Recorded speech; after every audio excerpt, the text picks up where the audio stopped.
Tudo bem, alunos do Freinet? Essa aula é dedicada aos nonos anos e hoje o conteúdo é gramatical. A gente vai falar um pouco sobre transitividade verbal. Eu sou a professora Manuela, de língua portuguesa, e hoje a aula é bem rapidinha. Tudo bem? Bom, agora a gente entra no tópico língua em curso, ou seja, nós saímos da parte de compreensão textual e passamos um pouco mais diretamente para os tópicos gramaticais. A aula de hoje ela é uma revisão sobre transitividade verbal.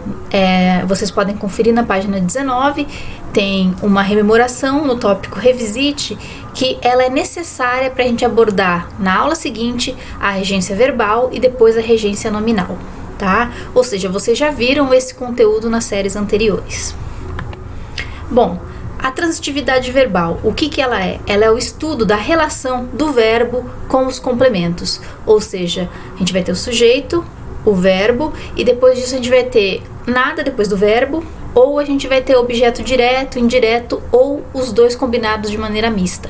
Então a gente tem aqui tipos de verbos: verbo intransitivo, que aqui eu abreviei como VI, transitivo direto, VTD, verbo transitivo indireto, VTI, verbo transitivo direto e indireto, VTDI. Ou seja, com exceção do intransitivo, que não precisa de complemento, todos esses daqui vão precisar, tá bom?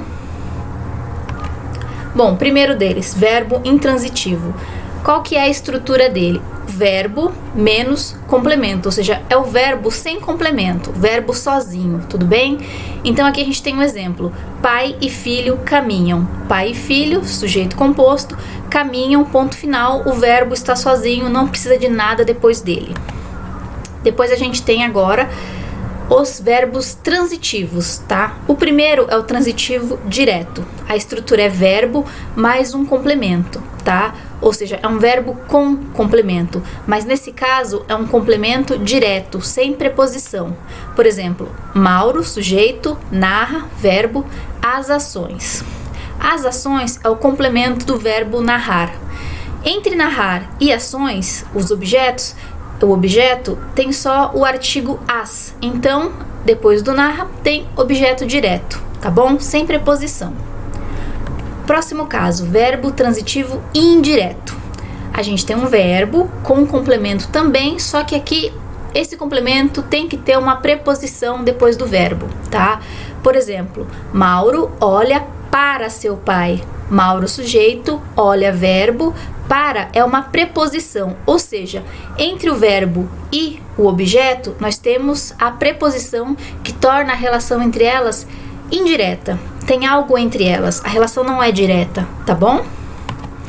Aí, por fim, a gente tem o verbo transitivo direto e indireto simultaneamente. Ela é uma combinação. Às vezes vem o verbo com o transitivo direto primeiro, às vezes o indireto vem primeiro e o direto vem depois, tá? Qual é a estrutura? Verbo mais os complementos, que podem ser com e sem preposição juntos. Então, é um caso misto.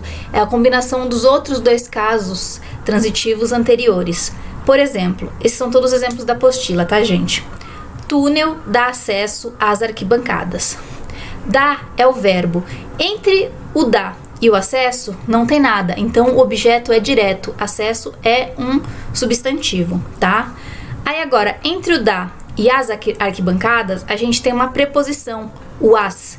Então a gente tem túnel dá acesso, verbo mais objeto direto, mas túnel dá acesso às arquibancadas, dá às arquibancadas.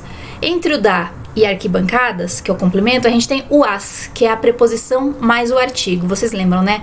A mais a de preposição mais a de artigo, a gente coloca o acento grave, tudo bem? Pessoal, então basicamente a aula hoje é só uma rememoração, tá? Com essa explicação de hoje, você já tem a condição de fazer os exercícios 1 a 3 que estão espalhados entre a página 18, 19 e 20, tá bom? Na próxima aula a gente entra já nos próximos tópicos, tá bom? Abraço a vocês e até mais!